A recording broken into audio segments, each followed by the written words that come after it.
નમસ્તે વિદ્યાર્થી મિત્રો, આજે આપણે સમય સંખ્યા વિશે થોડી ચર્ચા કરવાના છીએ. તો સમય સંખ્યા શીખતા પહેલાં આપણે સંખ્યાઓના પ્રકાર કેટલા છે તેની થોડીક માહિતી લઈએ.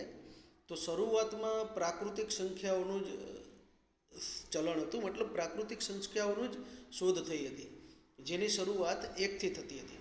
1, 2, 3, 4, 5 એને બધી પ્રાકૃતિક સંખ્યાઓ કહેતા હતા. તો તમે જોઈ શકો છો કે અહીંયા પ્રાકૃતિક સંખ્યાની શરૂઆત આપણે એકથી કરી છે, મતલબ એક સૌથી નાની પ્રાકૃતિક સંખ્યા છે, બરાબર છે. તો આ બધા નેચરલ નંબર પણ જેને આપણે કહીએ છીએ.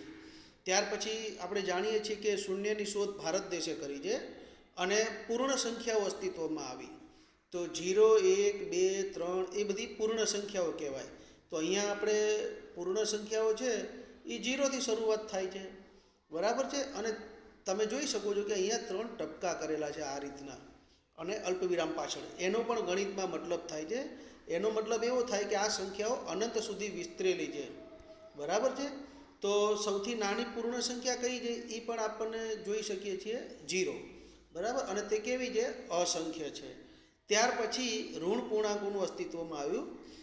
ઋણ પૂર્ણાંકો, ત્યાર પછી ધન પૂર્ણાંકો. તો આ રીતના બધી સંખ્યાઓ આગળ ધીરે ધીરે ગણિતમાં જેમ જેમ સંશોધન થતું ગયું તેમ આગળ વધતી ગઈ. ત્યાર પછી હવે આપણે વાત કરવાની છે સમય સંખ્યાઓ. તો સમય સંખ્યાઓ છે એની આપણે ચર્ચા કરીએ. તો સમય સંખ્યાઓ કોને કહીશું? તો સામાન્ય રીતે અહીંયા મેં વ્યાખ્યા આપણે કરીએ એની જો તો લખેલી છે કે જે સંખ્યાઓ P/Q સ્વરૂપમાં હોય તેવી સંખ્યાઓને સમય સંખ્યા કહે છે. તેવી સંખ્યાઓને શું કહે છે? સમય સંખ્યા કહે છે. જ્યાં Q છે તે ડઝ નોટ ઇક્વલ ટુ 0, એ આપણે છેલ્લે ભાગાકારનું જ્યારે શીખીશું ત્યારે ચર્ચા કરીશું.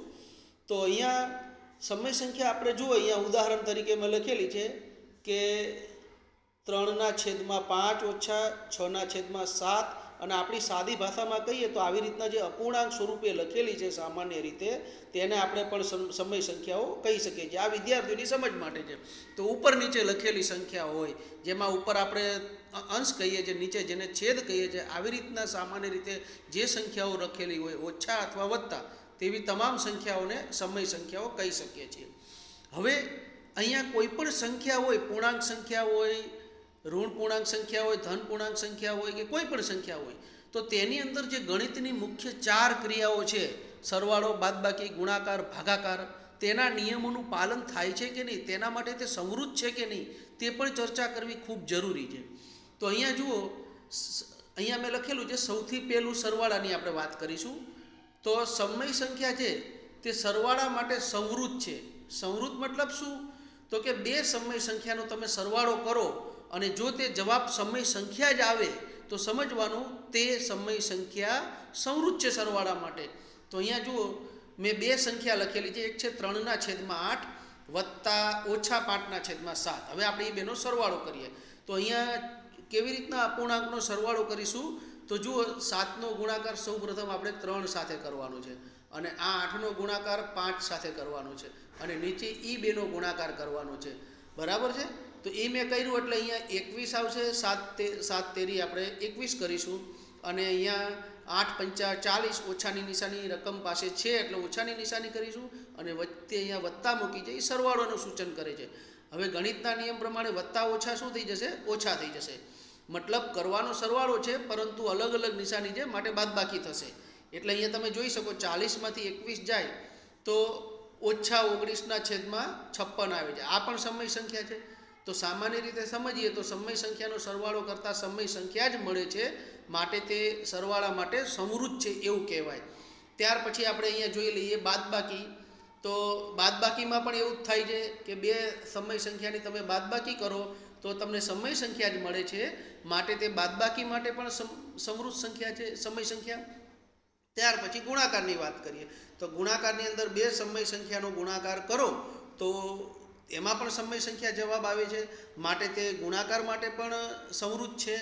હવે આપણે વાત કરીએ ભાગાકારની. તો ભાગાકારમાં સમય સંખ્યા માટે શું થાય છે તે જોઈએ. તો અહીંયા મેં એક સમય સંખ્યા લખેલી છે 2/7. એને ભાગ્યા આપણે 5/7 કરવાનું છે, જે વાસ્તવમાં જોઈએ તો તે શક્ય બનતું નથી, બરાબર છે. માટે ભાગાકાર માટે સમય સંખ્યા છે તે સમૃદ્ધ નથી એમ કહી શકાય.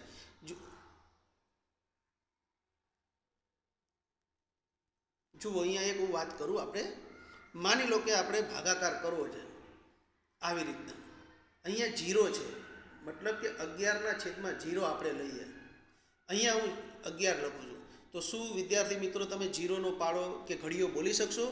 0 × 0 થાય કોઈ દિવસ? તો 0 જ થશે, બરાબર છે? મતલબ આવી રીતના સંખ્યા છે એ અસ્તિત્વમાં નથી. એટલે આપણે સમય સંખ્યા માટે ખાસ કહેવાયેલું છે કે આપણે જે મેં કીધું હતું આગળ કે હવે પાછળ ચર્ચા કરીશું, P/Q કરીએ તો Q does not equal to 0, મતલબ Q 0 નથી. શું કામ? કે માની લો કે 11/, આપણે 0 લઈએ તો આવી સંખ્યા અસ્તિત્વ ધરાવતી નથી. એટલે આવી કોઈ પણ સંખ્યા અસ્તિત્વ, કારણ કે એટલે કહેવાનો મતલબ એ કે છેદમાં કોઈ દિવસ 0 ના હોય, બરાબર છે?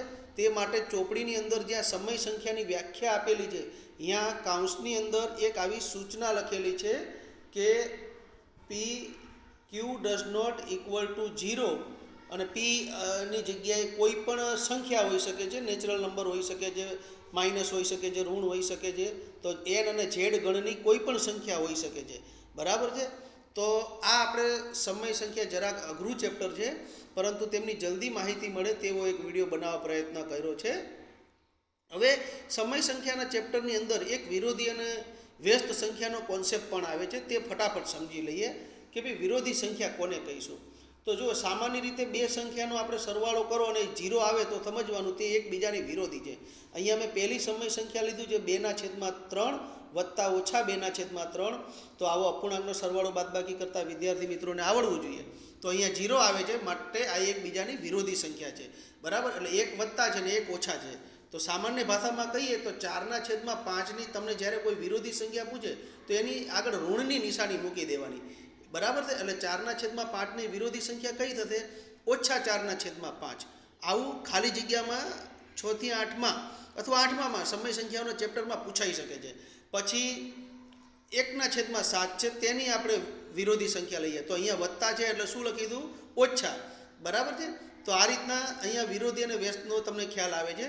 જો જેમ કે ભાઈ -7 હોય એની આપણે વિરોધી લખવી હોય તો +7, બરાબર છે? તો એ એની વિરોધી થઈ ગઈ. પછી માની લો કે -11/3 છે, મારે એની વિરોધી સંખ્યા લખવી છે તો ઓછાની જગ્યાએ વત્તા કરી નાખવાનું, તો એ એની વિરોધી થઈ ગઈ. તો આ આપણે વિરોધી સંખ્યાનું સમજ્યા. 5ની વિરોધી સંખ્યા કઈ થશે? -5 થશે, બરાબર? તો આ આપણે વિરોધી સંખ્યાનું શીખ્યા. હવે આપણે વ્યસ્ત સંખ્યાની ચર્ચા કરીએ. તો વ્યસ્ત સંખ્યા શું? તો સામાન્ય રીતે કોઈ પણ બે સંખ્યાનો ગુણાકાર 1 થાય ત્યારે તે એકબીજાની વ્યસ્ત સંખ્યા થાય છે. કેવી રીતના? અહીંયા જુઓ, મેં 3/5 ઓછા આપ્યા છે અને એની જોડે ગુણાકાર કરીને આપણે લીધી છે 5/3. નિશાનીનું આપણે મહત્વ નહીં રાખીએ. તો 3/5 અને ગુણ્યા 5/3 તો -1, બરાબર? મૂળ તો એક જ આવે છે ને, ઓછા કે વત્તા તો 1 આવે છે. તો જ્યારે પણ કોઈ પણ બે સંખ્યાનો ગુણાકાર 1 કે ઓછા 1 આવે તો સમજવાની તે એકબીજાની વ્યસ્ત છે. પણ વિદ્યાર્થીઓને આવી સમજ નથી પૂછતા, માત્ર દાખલા પૂછે છે. જેમ કે આપણે માની લો કે ભાઈ આ 1/5 છે, એમની તમને વિરોધી પૂછે તો 1/5ની વિરોધી શું થશે? 5/1. નીચે 1નું કોઈ મહત્વ નથી એટલે ખાલી 5 લખો તો ચાલે. એટલે 1/5ની આપણે વિરોધી સંખ્યા કઈ થશે? 5 થશે, બરાબર છે? એવી જ રીતના કોઈ આપણને પૂછે કે ભાઈ 3/9 11, આની તમે વ્યસ્ત લખો તો ઊંધું કરી નાખવાનું, ઉપર 11ને લઈ જવાના, નીચે 3ને લાવવાના. તો આ એની વિરોધી થઈ ગઈ. પછી કોઈ આપણને પૂછે -13/28, તો એને તમે ઊંધી કરી નાખો, નિશાની નથી કાઢવાની. તો -28/13, તો આ એની વિરોધી થઈ ગઈ, વ્યસ્ત થઈ ગઈ, સોરી. તો અહીંયા આપણે તમે જોઈ શકીએ છીએ કે વિરોધી સંખ્યા અને વ્યસ્ત સંખ્યાનો કોન્સેપ્ટ આપણે શીખ્યા. હવે ઘણીવાર એવું પરીક્ષામાં પૂછે છે કે ભાઈ -11/3 એની પહેલાં વિરોધી લખો અને પછી વ્યસ્ત લખો. તો આની વિરોધી શું થશે? વત્તા, એટલે નિશાની બદલાઈ જશે. ઋણ હોય તો ધન થાય અને ધન હોય તો ઋણ થાય. આ આપણને વિરોધી મળી ગઈ. હવે તો કે આપણને જે વિરોધી સંખ્યા મળી છે એની આપણે શું કરવાની હતી?